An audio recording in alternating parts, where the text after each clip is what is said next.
to address you all on our 76th Independence Day. As we all know that it was on this graceful day in 1947 we gained independence. Thanks to all freedom fighters and political leaders of that time. They had envisioned a free and united India and fought courageously against the British invaders to make their dream true. Finally, their dream was realized on 15th August 1947, though the nation had to pay heavy price for it. The non-violence movement, Satyagraha and other various movements led by the father of our nation, Mahatma Gandhi, played a major role in our freedom movement. We must also remember our other freedom fighters such as Jawaharlal Nehru, Subhash Chandra Bose, Veerapandiya Kattabomman, Dr. B.R. Ambedkar, Rajendra Prasad, etc. With the joy of independence came the sorrow of partition.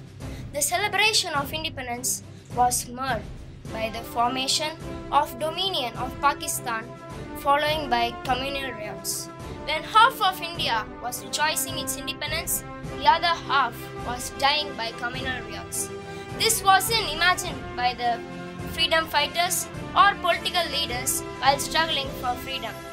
Bhagat Singh, Rajguru, Sukhdev and Bal Gangadhar Tilak didn't sacrifice their lives to see other Indians slit each other's throats on communal grounds. They had envisioned an India on being communal, religious and cultural harmony.